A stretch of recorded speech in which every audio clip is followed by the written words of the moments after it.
ঝিনাইদহ ৪ আসনের সংসদ সদস্য আনারকে হত্যার পর তার মরদেহ থেকে হাড় ও নরম অংশ আলাদা করে কিমা বানিয়ে টয়লেটে ফেলে ফ্লাশ করা হয় বলে জানিয়েছেন কলকাতায় তদন্তে থাকা বাংলাদেশের ডিবি প্রধান হারুনুর রশিদ।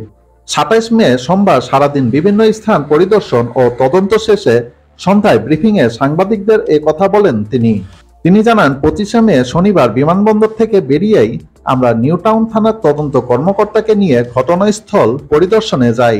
সবকিছু পর্যবেক্ষণ করার পর আমরা পশ্চিমবঙ্গের রাজ্য পুলিশের সিআইডি প্রধানের সঙ্গে কথা বলেছি।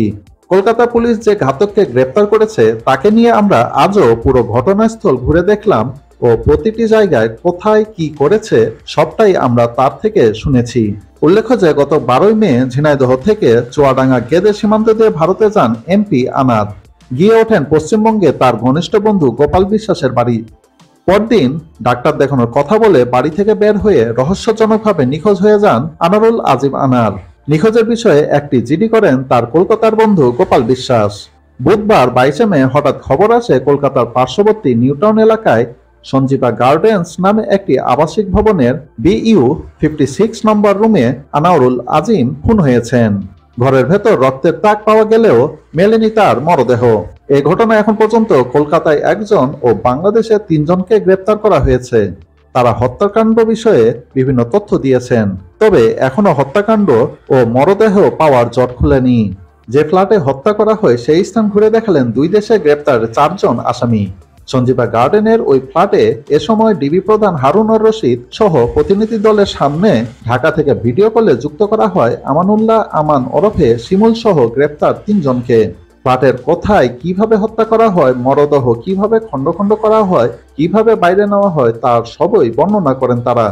ডিবির কর্মকর্তারা জানান, ভারতীয় পুলিশের উপস্থিতিতেই কসাই জিহাদকে নিয়ে কলকাতার নিউ টাউনে সঞ্জীবা গার্ডেনের ওই ফ্ল্যাটে যান ডিবির প্রতিনিধি দল। আনারুল আজিম আনারের দেহ কিভাবে খণ্ড খণ্ড করা হয় তার রোমহর্ষক বর্ণনা দেন কসাই জিহাদ। এ সময় ডিবির প্রতিনিধি দল কসাই জিহাদকে বিভিন্ন বিষয়ে প্রশ্ন করেন। জিহাদকে ওই ফ্ল্যাটে থাকা সিসি ক্যামেরার ফুটেজ দেখালে তিনি সবকিছুই স্বীকার করে নেন। ডিবি হারুন আরো বলেন, এটা এমন একটা ঘটনা যে পুলিশ কর্মকর্তা হিসেবে আমি এটা মেনেই নিতে পারছি না। একটা সভ্য সমাজে এত বড় নিষ্ঠুরতা, বর্বরচিত হত্যাকাণ্ড হতে পারে না। এই খুনের ঘটনায় গ্রেপ্তার হয় একমাত্র নারী শিলিস্তা রহমানের ভূমিকা নিয়ে ডিবি প্রধান জানান, আমরা ভারতে তদন্ত শেষে দেশে ফিরে তারপরে শিলিস্তা রহমানের সাথে কথা বলবো। যে ফ্ল্যাটে হত্যাকাণ্ড ঘটেছিল সেখানে তিনি ছিলেন, কিন্তু সেক্ষেত্রে তার কি ভূমিকা ছিল সেটা তার সাথে কথা বলেই জানা যাবে।